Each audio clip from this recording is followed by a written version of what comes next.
Assalamualaikum warahmatullahi wabarakatuh.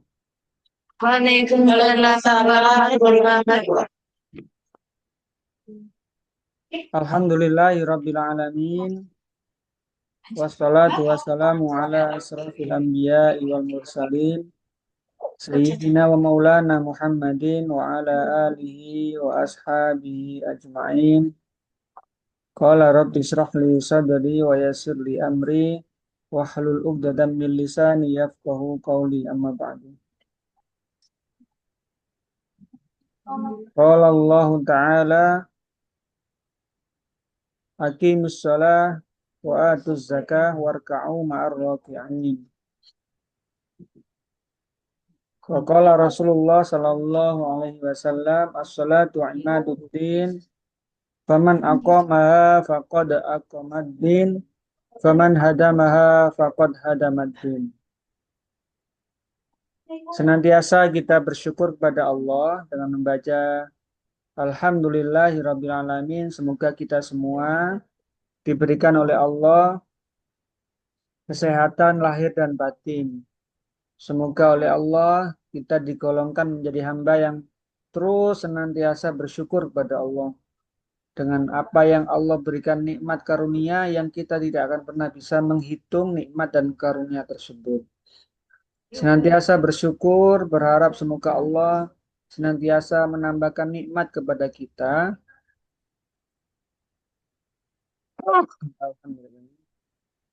Alhamdulillahirabbil alamin. Menambahkan nikmat kepada kita dan senantiasa terus menambahkan nikmat-nikmat yang lebih baik sebagaimana janji Allah la in syakartum la azidannakum wa la in kafartum in adzabi lasyadid. Senantiasa bersalawat kepada Rasulullah, Allahumma sholli ala Muhammad wa ala alihi wa ashabihi ajma'in. Rasulullah yang sudah memberikan contoh kepada kita bagaimana Rasulullah senantiasa menjaga sholatnya bahkan ketika dalam kondisi berperang, dalam kondisi cuaca ekstrim, dalam kondisi yang sakit, Rasulullah tetap melaksanakan sholat. Dan sholat adalah salah satu rukun yang masuk dalam rukun Islam. Dan dia urutan kedua setelah seseorang membaca syahadat. Artinya, setelah orang komitmen menyatakan diri masuk Islam, maka bukti konkret ketika dia menyatakan dirinya Islam yang pertama adalah sholat. Dan ini adalah bukti nyata bahwa dia seorang muslim. Bahkan Rasulullah memberikan pernyataan bedanya orang muslim dan orang kafir yang tidak beragama Islam adalah terletak pada sholatnya. Jadi orang bisa saja membaca syahadat, tapi ketika dia tidak sholat, maka syahadatnya itu tergolong orang yang pura-pura, nggak serius gitu, nggak serius dalam berislam. Maka kita bermohon kepada Allah semoga kita dan anak keturunan kita diberikan Allah senantiasa menjaga sholatnya. Dalam doa kita sampaikan, Rabbi ja'alni muqimas sholat wa min dzurriyyati. Ya Allah, jadikanlah kami semua senantiasa menjaga sholatnya. Wa min dzurriyyati, dan jadikan anak-anak kami juga senantiasa menjaga sholatnya. Anak keturunan kami. Rabbana wa taqabbal doa. Ya Allah, Engkaulah yang maha mewujudkan atau mengabulkan segala doa dan permintaan. Maka ayo sama-sama kita senantiasa Ibu kepada Allah dan pernah juga ketemu. senantiasa kita berdoa, berzikir kepada Allah untuk anak keturunan kita, khususnya untuk bisa menjaga salat. Awali ngaji kita dengan membaca suratul Fatihah, membaca syahadat, istighfar, dan sholawat, serta doa dalam ini. Al-Fatihah. A'udzu billahi Minasyaitonirrajim. Bismillahirrahmanirrahim. Bismillahirrahmanirrahim. Alhamdulillahi Rabbil Alamin. Alhamdulillahirrahmanirrahim. Ar-Rahmanir-Rahim. Ar-Rahmanirrahim. Maliki Yaumiddin. Iyyaka Iyyaka wa iyyaka nasta'in. nasta'in. Ihdinas siratal mustaqim. Siratal ladzina an'amta alaihim. Ghairil maghdubi alaihim Laptop itu. Yuk. waladdallin. Amin. Bismillahirrahmanirrahim. Asyhadu an la ilaha illallah wa asyhadu anna Muhammadar Rasulullah. Asyhadu an la ilaha illallah wa asyhadu anna Muhammadar Rasulullah. Astaghfirullahal adzim wa atubu ilaih. Astaghfirullahal adzim wa atubu ilaih. Astaghfirullahal adzim wa atubu ilaih. Allahumma salli ala sayyidina Muhammad wa ala ali sayyidina Muhammad kama sallaita ala sayyidina Ibrahim wa ala ali sayyidina Ibrahim wa barik ala sayyidina Muhammad wa ala ali sayyidina Muhammad kama barakta ala sayyidina Ibrahim wa ala ali sayyidina Ibrahim fil alamin innaka hamidum majid. Bismillahirrahmanirrahim. Raditu billahi rabba wa bil islami Islamidina wa bi Muhammadin nabiyya wa ula. rasulah. Rabbi zidni Zidni ilma. warzuqni fahma. Allahumma aftah lana hikmatan wansur alaina rahmatan min khazaini rahmatik ya arhamar rahimin.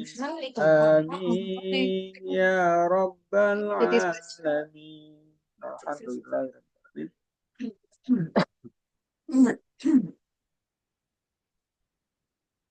Alhamdulillah, Ibu-Ibu sekalian, kita sampai di materi yang ke-9, di mana materi ini akan membahas tentang pelajaran sholat qashar, sholat jamak, sholat orang sakit, dan sholat khauf.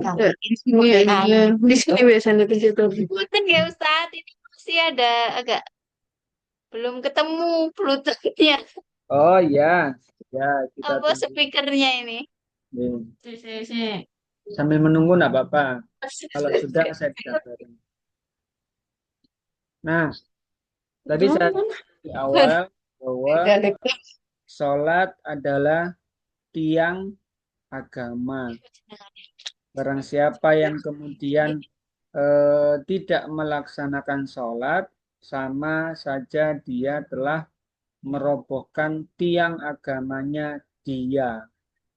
Dan tiang agamanya Islam. Bukan hanya dia pribadi, tapi Islam secara keseluruhan. Bisa dibayangkan kalau kemudian umat Islam nggak ada yang sholat. Berarti Islam sebenarnya telah roboh karena tiangnya sudah Oh, diroboh. iki lho. JPL Pro. Kemudian bagi seorang Pengusahaan muslim connecting. yang dia menegakkan sholat atau mendirikan sholat sama dengan dia menegakkan tiang agama.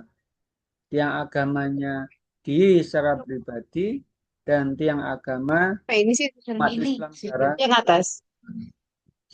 maka kita senantiasa berdoa dalam sholat kita setelah kita Oh, sholat baterainya habis nih. Udah di waktu-waktu mustajabah untuk senantiasa Rabbi ja'alni muqimas sholat wa min dzurriyyati Rabbana wa taqabbal doa. Doa itu yang dicontohkan oleh volumenya sudah. Quran di mana disebutkan dalam kalimat tersebut adalah permohonan untuk bisa menjaga sholat, mendirikan sholat, bukan hanya untuk diri kita, tapi untuk anak keturunan kita. Ini doa yang sangat istimewa Ini dan gerungu atau tetap maju harusnya gitu. kita Kalau di lantunkan. tengah kayak gini. Nggak usah kayak video. Nah, kemudian dalam prakteknya ketika kita melaksanakan sholat, itu ada hal-hal yang oleh syariat Islam telah dicontohkan oleh Rasulullah. Suaranya sudah terdengar ya, Bu ya? Oh, belum nyambung ke speaker, Ustadz. Masih apa? Masih Soundnya dari laptop. laptop aja. Terdengar tapi Jadi suaranya. kecil. Terdengar. Tapi nggak. Oh iya. Apa suara saya yang saya keraskan? Iya, ini udah keras ini di ruang tamu. Iya. Ada beberapa hal yang sudah dicontohkan oleh Rasulullah. Kenapa Allah memberikan eh, teladan berupa manusia yang paling mulia yaitu Rasulullah. Supaya manusia bisa menirunya. Kalau kemudian Allah mengutus malaikat untuk manusia meniru seperti malaikat, jelas tidak bisa. Karena malaikat tidak makan, tidak minum tanpa ngantuk, tanpa menikah, tanpa lain-lainnya. Tapi kalau manusia itu pasti dialami dan dirasakan. Maka contohnya adalah Rasulullah Muhammad SAW. Bagaimana dalam pelaksanaan sholat? Rasulullah itu juga melaksanakan yang namanya sholat qashar, jamak, sholat ketika Rasulullah sedang sakit, dan sholat khauf. Nah, nanti kita bahas di sesi yang sekarang ini. Pertama, sholat qashar. Kita sering mendengar sholat qashar, sholat qashar, sholat qashar. Apa itu sholat qashar? Sholat qashar itu adalah sholat melaksanakan sholat 2 rakaat pada sholat-sholat yang berjumlah 4 rakaat dengan baca Al-Fatihah dan membaca surat. Jadi yang boleh dikosor adalah sholat yang rakaatnya 4. Selain 4 tidak boleh dikosor. Yang boleh berarti apa saja? Duhur, asar, sama isya. Duhur, asar, sama isya. Nah, kosor ini adalah meringkas yang awalnya 4 menjadi 2. Adapun sholat maghrib dan sholat subuh tidak dapat dikosor karena berjumlah 3 dan 2 rakaat. Itu artinya kosor. Jadi yang awalnya 4, 2 itu namanya diringkas atau dikosor. Sekarang hukum sholat qasar itu apa? Apakah Rasulullah pernah mencontohkan? Apakah Al-Quran telah memberikan petunjuk seperti itu? Karena kita sebagai Muslim kan apa yang kita lakukan bersumber berasal dari Al-Quran dan hadis. Kemudian ijma para sahabat dan hasil mujtahidnya para ulama yang mengkiaskan apa yang terjadi di masa Rasulullah dulu. Nah, ternyata salat qasar ini dinyatakan langsung oleh Allah di Al-Quran. Di surat An-Nisa ayat 4. Di situ disebutkan oleh Allah, wa idza darabtum fil ardi falaisa 'alaikum junahun an taksuru minas shalah. Dan apabila kamu bepergian di muka bumi, maka tidaklah mengapa kamu mengkosor sholatmu. Ini yang menyatakan adalah langsung Al-Quran. Jadi sholat kosor ini syariat yang diberikan Allah kepada hambanya.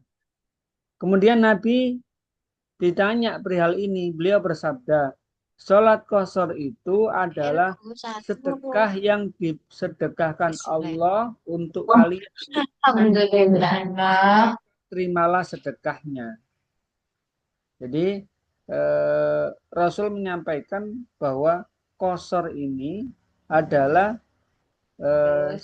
sedekah yang disedekahkan oleh Allah untuk kalian. Artinya kita masih ingat ketika Rasulullah melaksanakan Isra dan Mi'raj, pertama kali menerima perintah sholat sejumlah 50 rakaat sehari semalam. Kemudian oleh Nabi Musa disampaikan kepada Rasulullah untuk minta keringanan kepada Allah. Sampai kemudian dari 50 itu menjadi hanya 5 kali dalam sehari. Nah ternyata saking rahmat dan kasih sayangnya Allah, kalau kita hitung-hitung sehari itu kita cuma berapa menit kita melaksanakan sholat. Kalau katakanlah sekali sholat 5 menit misalkan, 5 kali 5 cuma 25 menit. Sementara masih ada 23 jam lebih 35 menit yang kita gunakan selain untuk sholat. Nah, itu pun kemudian Allah memberikan sedekah atau keringanan atau rukhsah kepada hamba-hambanya, kepada umat manusia yang muslim, yaitu dengan adanya qashar. Yang awalnya 4 menjadi 2. Ini adalah Rasul menyampaikan ini sedekahnya Allah kepada kalian. Maka ambillah gitu. Terimalah. Hadis riwayat Muslim. Jadi ketekunan Rasulullah SAW mengerjakannya menunjukkan bahwa sholat qashar itu hukumnya sunnah muakkadah. Karena tidaklah Rasulullah Shallallahu Alaihi Wasallam melakukan satu perjalanan, melainkan beliau mengqashar sholat dan para sahabat pun ikut mengqashar bersama beliau. Jadi kalau misalkan jenengan sebagai musafir, pulang kampung, perjalanan jauh, sudah memenuhi syarat untuk bisa mengqashar, maka laksanakan qashar. Kenapa? Karena itu yang dilakukan oleh Rasulullah. Dan Allah memberikan petunjuknya di surat An-Nisa tadi, ayat An-Nisa ayat 101. Nah, itu tentang hukumnya. Jadi ini bukan karang-karangan atau mungkin apa istilahnya pemikiran para ulama, bukan. Ini pemikiran bukan pemikirannya para ustadz, bukan. Ini langsung wahyu dari Allah, dari Al-Quran dan hadis dari Rasulullah Shallallahu Alaihi Wasallam. Berikutnya adalah jarak yang ditempuh kalau melakukan sholat sunnah, melaksanakan qashar itu seperti apa, berapa jaraknya gitu.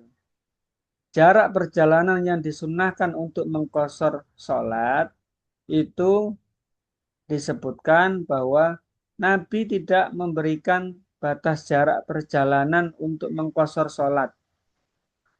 Asalnya seperti itu. Namun mayoritas para sahabat, para tabi'in, dan para imam mazhab memperhatikan pada jarak-jarak perjalanan Rasulullah Shallallahu Alaihi Wasallam ketika mengerjakan qashar tersebut. Kemudian mereka, para sahabat, para tabi'in, para ulama, para imam mazhab menetapkan jarak tersebut kira-kira 40 barit. Mereka menghitung 44 barit itu adalah bukan 4 barit. 4 barit itu sama dengan 48 mil. sebagai batas jarak minimal untuk mengqashar sholat. Tadi saya sempat menghitung 48 mil itu kurang lebih 127 kilometer. Nah, kemudian nanti kita lihat lanjutnya ya. Barang siapa melakukan perjalanan pada batasan jarak itu tidak untuk bermaksiat kepada Allah, disunnahkan baginya mengqashar sholat sehingga dia cukup mengerjakan sholat yang 4 rakaat, zuhur, asar, isya hanya dengan 2 rakaat saja. Berarti di korting, ya. Diskon, ya. Ini namanya keringanan dari Allah. Jadi beberapa kemudian tadi disebutkan 120 berapa tadi?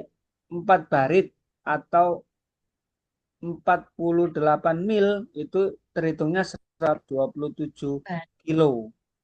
Namun kemudian dari penjelasan para imam mazhab disebutkan bahwa minimal jarak perjalanan yang membolehkan qashar sholat itu beda-beda.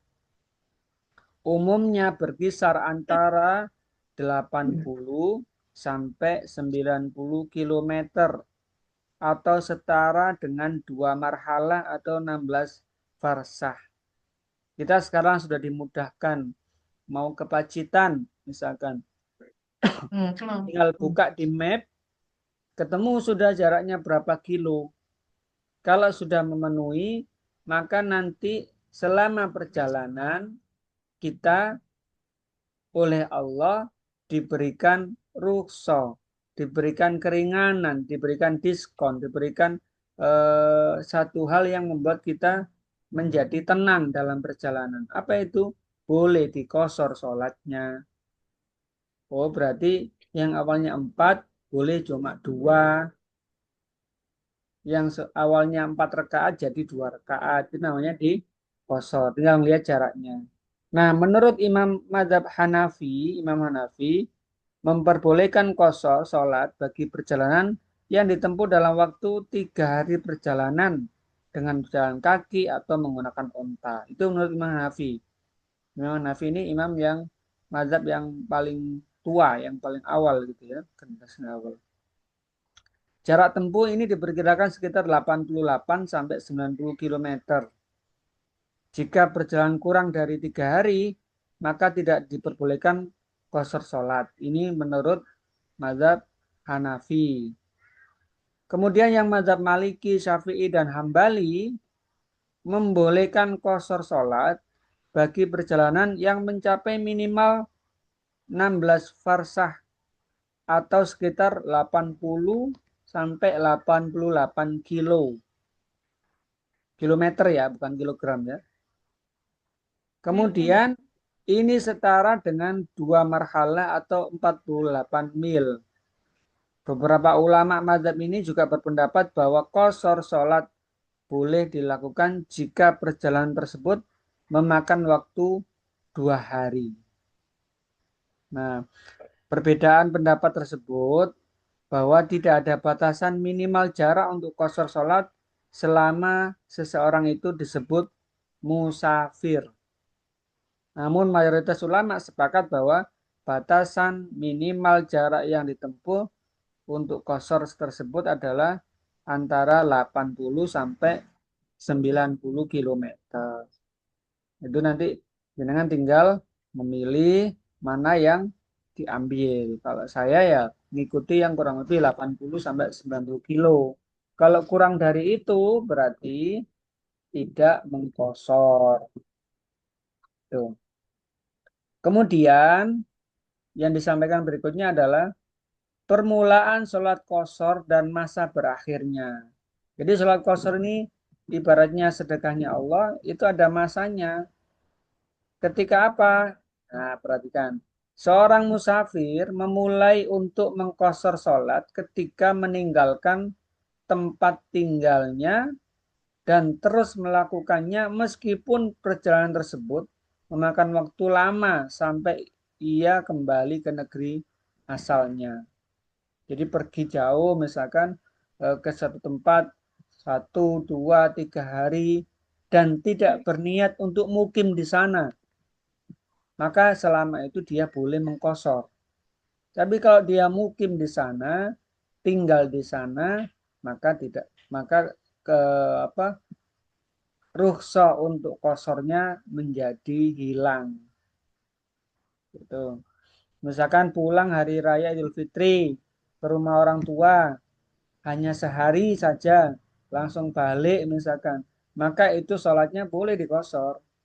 Tapi kalau berniat mukim di sana, mukim ini kan berarti bermalam ya, bermalam dan tinggal di sana, maka dia eh, rukhsah untuk qasarnya hilang. Kalau misalnya gimana, saya pergi ke Jakarta 3 hari, tidak niat untuk tempat tinggal karena saya nanti setelah 3 hari langsung balik, maka 3 hari itu masih boleh qashar sampai dia kembali pulang ke rumahnya. Nah, maka di sini ditentukan kecuali jika dia berniat untuk bermukim selama lebih dari 4 hari, bermukim selama 4 hari atau lebih di suatu negeri yang dia kunjungi, maka dia wajib menyempurnakan sholatnya. Jadi misalkan 1 hari, 2 hari, 3 hari, batas maksimalnya 4 hari. Setelah 4 hari, maka dia sholatnya penuh, bukan dikosor terus. Tapi kalau masih hanya 3 hari di Jakarta, maka selama 3 hari itu masih boleh mengkosor. Kemudian hal yang menjadi sebab bolehnya kosor adalah selain tadi jarak, itu adalah karena kecemasan seorang musafir dan kesibukannya. Kayak apa ini? Rasulullah Shallallahu Alaihi Wasallam pernah bermukim di Tabuk selama 20 hari. 20 hari. Tabuk itu satu tempat yang terjadinya perang Tabuk, perang besar antara umat Islam dengan orang-orang kafir. Di situ umat Islam jumlahnya sedikit, tapi orang kafirnya, umat Islam ingat saya 30.000, orang kafirnya 300.000. Nah itu Rasulullah di Tabuk itu selama 20 hari dan di sana Rasulullah mengqashar salatnya karena Rasulullah tidak berniat untuk tinggal di sana. Nah, disebutkan bahwa ilatnya adalah tidak berniat untuk bermukim di tempat tersebut. Jadi itu dibolehkan. Kemudian bagi seseorang yang ketika sholat penuh itu melaksanakan sholat sunnah, qobliyah, ba'diyah, dilaksanakan. Kalau pas lagi qashar 2 rakaat, terus sholat sunnahnya bagaimana? Sholat sunnahnya seperti ini kaidahnya. Apabila seorang muslim mengadakan perjalanan, maka boleh baginya meninggalkan seluruh sholat sunnah seperti sunnah-sunnah rawatib dan lainnya. Tetapi bukan sholat sunnah sebelum subuh dan sholat sunnah witir. Misalkan sholat duha, sholat qobla duhur, ba'da duhur, kemudian ba'da maghrib, qobla isya, ba'da maghrib. Nah itu boleh ditinggalkan. Dan dia ketika memang sebelum menjadi musafir melaksanakan sholat-sholat rawatib itu, ketika dia di dalam musafir perjalanan tidak melaksanakan, dia tetap dapat pahala seperti biasanya ketika dia sedang mukim. Gitu. Kemudian karena tidak wajib baginya meninggalkan kedua sholat sunnah muakkadah tersebut, Ibnu Umar pernah berkata, kalaupun aku ingin mengerjakan sholat sunnah, tentu aku akan menyempurnakan sholatku, tidak dikosor. Jadi eh, kalau sudah dikosor, udah otomatis berarti sholat sunnahnya boleh ditinggalkan, tidak dilaksanakan. Karena sholat yang 4 aja dipotong hanya jadi 2. Terus kita menambahi sunnah lagi. Jadi secara logisnya adalah ketika kita sudah mengkosor, sholat sunnahnya boleh tidak dilaksanakan. Gitu. Kemudian Seorang musafir boleh mengerjakan sholat sunnah apa saja yang dia kehendaki. Nabi Shallallahu Alaihi Wasallam pernah mengerjakan sholat duha 8 rakaat.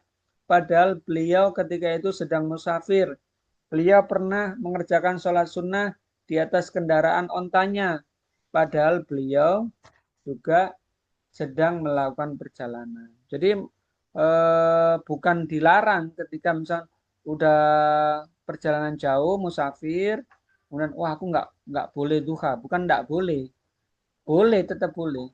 Tapi yang sunnah-sunnah yang tadi itu juga boleh dikerjakan. Tapi yang disebut adalah sholat sunnah itu boleh ditinggalkan dan dia tetap dapat pahala seperti rutinnya dia melaksanakan. Yang berikutnya yang keenam adalah sholat qashar berlaku untuk umum bagi seluruh musafir, baik yang dia jalan kaki, naik motor, naik kuda, naik onta, naik mobil, naik pesawat. Jaraknya sudah memenuhi syarat, maka dia sudah boleh musafir dan boleh mengqashar sholatnya. Gitu. Ini tentang eh, sholat qashar. Hanya saja yang tadi eh, ketika seseorang berkendara dengan kendaraan apapun itu kena apa kaidah qashar tadi kecuali nelayan karena lamanya berada di atas kapal perahu dan di dalam perahu tersebut ada keluarganya. Berarti kan ya kayak mukim itu. Maka tidak disunahkan bagi nelayan mengqashar sholat, bahkan dia wajib menyempurnakan sholatnya karena dia tergolong orang yang bertempat tinggal meskipun di dalam kapal perahu. Jadi seorang nelayan yang dia mencari ikan berbulan-bulan misalkan, berminggu-minggu misalkan, yang di perahunya itu ada istrinya, ada anaknya juga ikut, maka dia tetap melaksanakan sholat yang penuh, bukan dikosor. Kita lanjut berikutnya adalah sholat jamak. Nanti kalau ada pertanyaan boleh dicatat, nanti ditanyakan di akhir. Sholat jamak adalah sholat yang menggabungkan atau rukhsah keringanan yang dibolehkan. Bahkan sholat jamak antara duhur dan asar pada hari Arafah di Padang Arafah dan sholat maghrib dan isya di Musdalifah ini sudah dilaksanakan oleh Rasulullah sejak zaman itu. Merupakan ketetapan yang tidak ada pilihan selainnya berdasarkan riwayat sahih bahwasanya Nabi Shallallahu Alaihi Wasallam mengerjakan sholat duhur dan asar di Arafah dengan satu adzan dan dua iqomat. Adzannya sekali, iqomatnya dua kali karena iqomat duhur dan asar. Dan ketika tiba di Musdalifah, beliau mengerjakan sholat maghrib dan isya dengan satu adzan dan dua iqomat. Nah, hadis riwayat Abu Daud. Kemudian tata cara sholat jamak.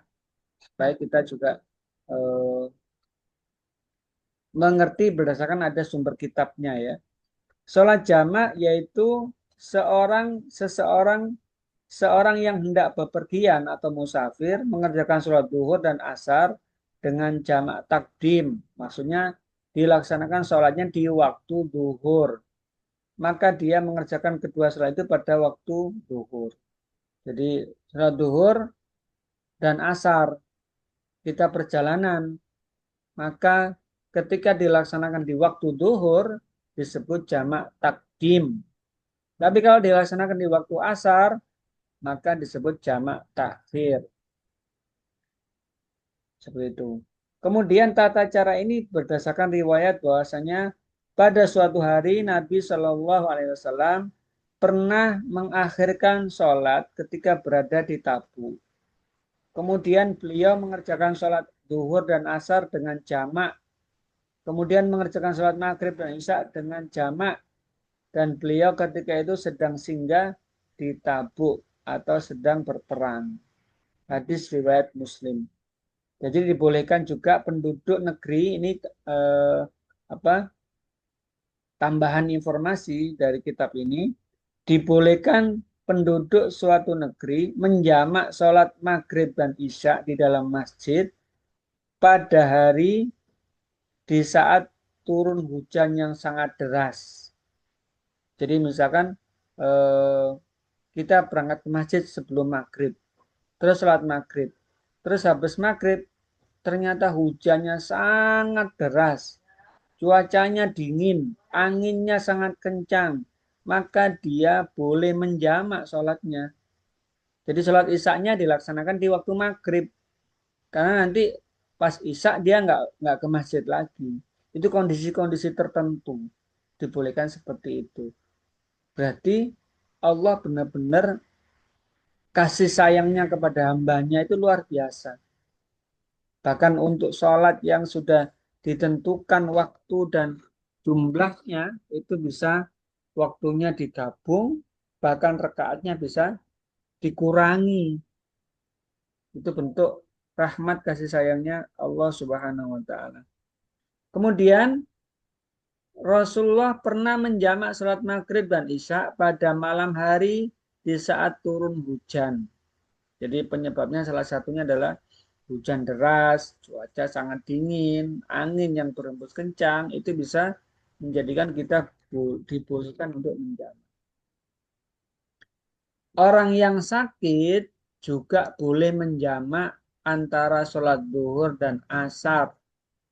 Orang yang sakit ya, serta sholat maghrib dan isya apabila susah baginya mengerjakan sholat zuhur, mengerjakan setiap sholat pada waktunya, karena ilatnya atau mungkin sebabnya adalah sholat jamaah itu adalah adanya kesusahan atau kesukaran.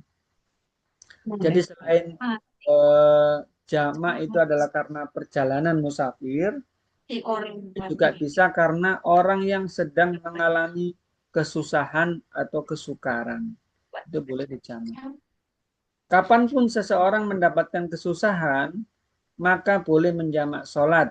Bahkan ketika seorang muslim mendapatkan kekhawatiran, seperti khawatir terhadap jiwanya, kehormatannya, atau hartanya, maka dibolehkan menjamak sholat.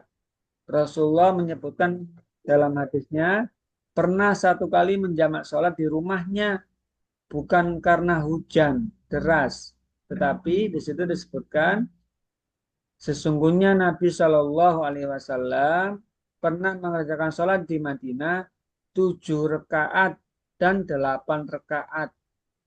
7 rakaat dan 8 rakaat sholat apa?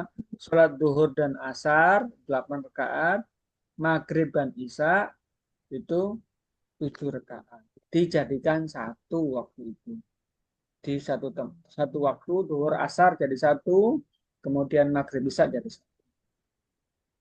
Itu menunjukkan bahwa sholat jamak itu boleh dikerjakan dengan beberapa syarat karena jarak perjalanan atau orang musafir. Yang kedua karena kondisi cuaca ekstrim, itu boleh menjamak sholatnya. Dan yang berikutnya adalah ketika seorang muslim itu khawatir tentang dirinya. Misalkan dia di satu tempat yang sendirian, khawatir nanti nyawanya terganggu atau mungkin yang lainnya, maka dia dibolehkan untuk melaksanakan sholat jamaah.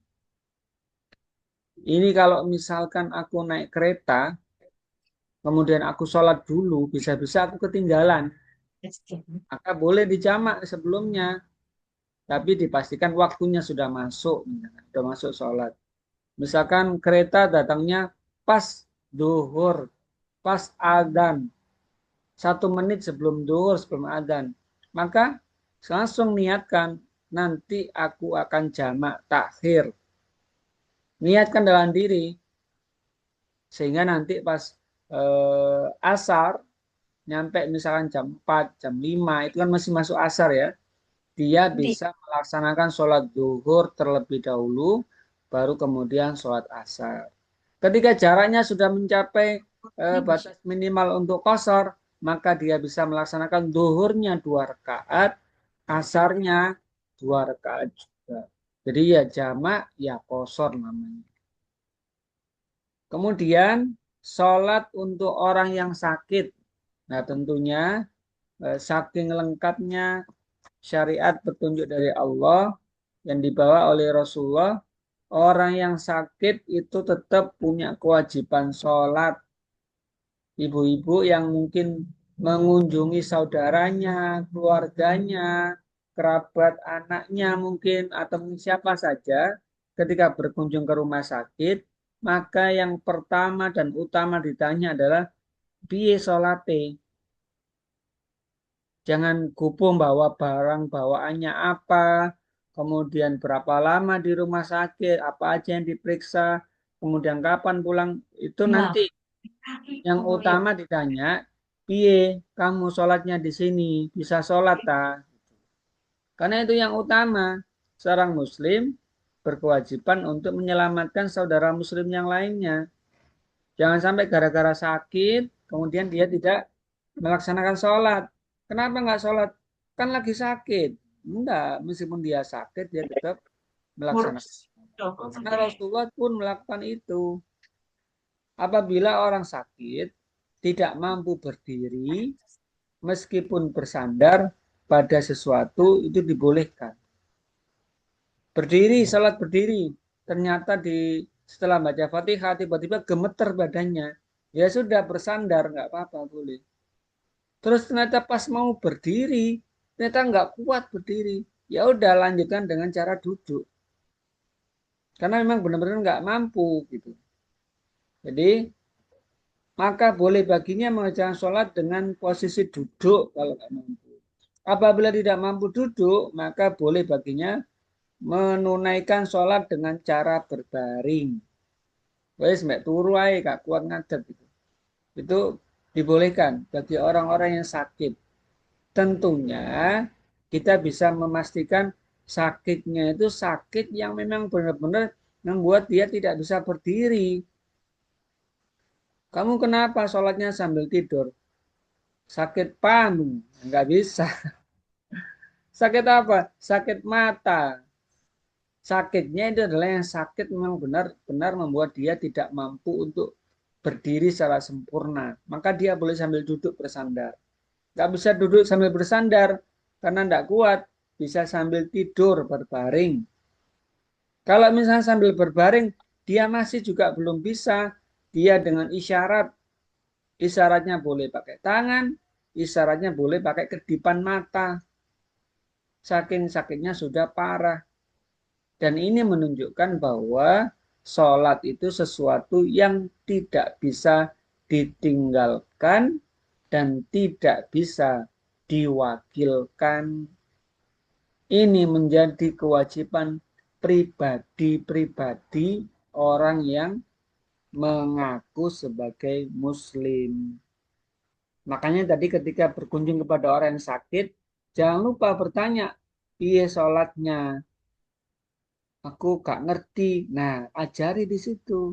Karena bisa jadi ketika dia lagi sehat, sholatnya rutin, kamu sholat, ke masjid, bahkan ditambah sholat-sholat sunnah, terus pas dia sakit, gak sholat. Itu kan sangat prihatin. Loh, pas sehat dia rajin sholat. Pas sakit kok nggak sholat. Ditanya apa nggak sholat? Kan aku lagi sakit gitu.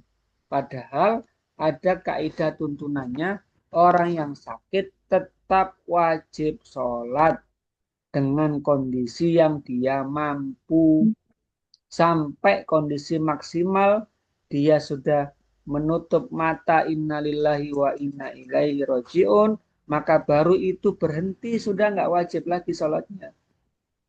Nanti saudara-saudara muslim yang lainnya akan mensolatkan dia. Nah itu saking sholat ini menjadi hal yang sangat utama.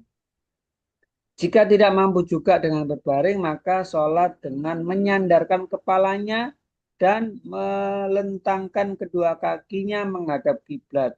Dan apabila dan menjadikan posisi sujudnya itu lebih rendah daripada rukuknya. Jadi misalkan bersandar seperti ini, ketika rukuk diluk sedikit gini. Sujudnya di bawahnya yang tadi ketika ruku. Jika tidak bisa ruku dan sujud, maka sholat dengan menggunakan isyarat dan dia tidak boleh meninggalkan sholat walau bagaimanapun kondisinya. Ini eh, yang perlu digarisbawahi. Walau bagaimanapun kondisinya. Ada orang-orang yang kenapa nggak sholat? Pakaianku kotor, aku nggak bawa ganti dan seterusnya. Apapun kondisinya, laksanakan sholat. Karena dia tidak bisa ditinggalkan kewajiban pribadi tersebut. Hal ini berdasarkan riwayat dari Imran bin Husain. Aku pernah mempunyai penyakit wasir. Lalu aku bertanya kepada Rasulullah Muhammad SAW tentang cara sholatnya. Beliau menjawab, sholatlah dengan berdiri. Jika tidak bisa, maka sholatlah dengan duduk. Jika tidak bisa, maka sholatlah dengan berbaring. Dan jika tidak bisa, sholatlah dengan bersandar. Allah tidak membebani seorang melainkan sesuai dengan kesanggupannya. Anak-anak kita diajarkan, diberitahukan. Apa boleh kamu nggak sholat? Mari pulang kemah, Bu, capek. Nah, itu tidak termasuk. Tidak termasuk. Kenapa nggak sholat? Tadi acara latihan pramuka, latihan upacara, sampai rumah ke maghriban di jalan. Nah, berarti, Nak, kamu tadi ketika perjalanan pulang, mendengar azan nggak? Dengar. Salat, kenapa nggak datang? Kenapa nggak memenuhi panggilan itu? Ya kan, belum ganti baju, belum mandi, belum. Enggak. Jangan, jangan karena itu. Apapun kondisinya, kamu sholat, Nak. Kamu tunaikan sholatnya. Ingat Rasulullah dulu menyampaikan pesan ada seorang yang buta. Dia minta keringanan pada Rasulullah. Ya Allah, ya Rasulullah, saya boleh nggak tidak melaksanakan sholat berjamaah? Rasulullah bilang, ya ya boleh. Tapi ketika dia balik mau meninggalkan Rasulullah, Rasulullah memanggil, sini sini dulu. Kamu mendengar azan nggak? Iya Rasulullah, saya mendengar. Datanglah ke suara itu. Artinya meskipun dia orang yang tidak bisa melihat, kemudian tidak ada yang menuntun, tapi dia mendengar suara tempat keluarnya suara azan itu, maka dia datang. Ataupun dia bisa melaksanakan sholat berjamaah di mana dia berada tersebut. Artinya yang paling utama adalah ketika mendengar suara muadzin memanggil, dia menunaikan sholatnya. Tidak beralasan hal-hal yang lainnya. Ibaratnya gini, kita punya halaman di buku kita dalam 1 bulan punya 30 halaman. Nanti misalkan halaman ke-10 tidak sholat. Nah itu nggak bisa diulang kembali. Tolong kembalikan, kita udah nulis sampai halaman 25. Tak kembali lagi ke halaman 10, nggak bisa. Hari yang terlewat, maka dia sudah terhitung terlewat. Maka orang yang meninggalkan sholat karena hal-hal yang tersebut tadi, Al-Quran menyebutnya orang yang lalai. Fawailul lil musallin. Celakalah orang-orang yang sholatnya lalai. Dia masuk ke neraka wail. Dan kita berharap